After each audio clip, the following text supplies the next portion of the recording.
Disgrasya na naman guys. So, motor ata yan eh. Angkas. Kawawa. Hirap talaga ng buhay guys.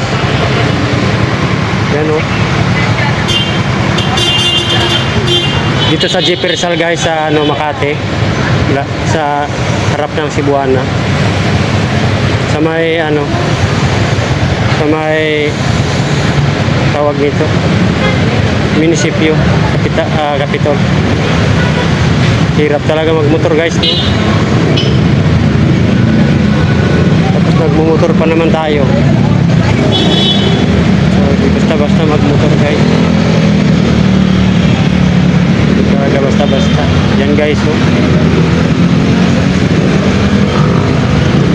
So dito tayo sa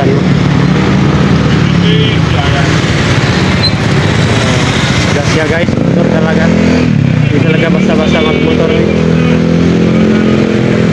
Angkas yung kalo niya eh, kaso ito parang dito nag-aangkas ata. Iwan ko lang kung nag-aangkas to. Baka galing to ng trabaho. Kasi naka-long sleeve siya guys eh. Barong Tagalog ata yan. Pero yung niya, kalo niya is yung helmet niya angkas. Siguro to siya. Pasahero lang ata to guys eh, hindi to driver guys. Grabe no. Nahimatay siya sandali guys eh, mga nasa 3 minutes or 2 minutes. Lupit. Hirap talaga guys, kahit sabihin mo yung mahihina-hina lang yung takbo mo. Tapos pag talagang na side sweep ka o kaya sigurado. So going pala tayo ngayon guys doon sa partner ko guys. So dyan sa Pure Gold sa Makati. So napadaan lang dito. So salamat guys sa pagpapanood no. Yung pulis Makati PSD.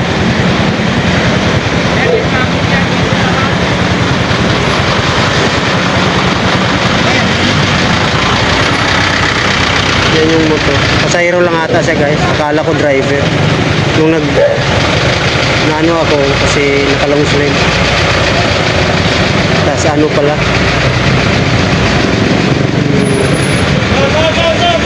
Talaga siya parang lakas siguro ng impact.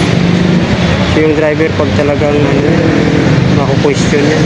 Pero depende din naman yan sa banggaan.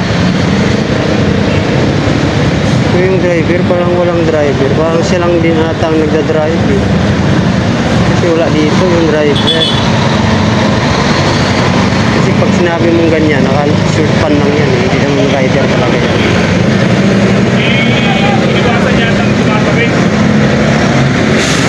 Siya ang driver. So may iniwasan daw siya na tumatawid.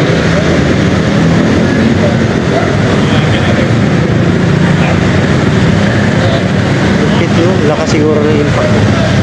Tapos yung sasakyan nakabundol sa kanya, wala naman dito. Baka mag-isa lang siyang sumimplang guys. Kasi wala namang sasakyan eh. Thank you guys for watching.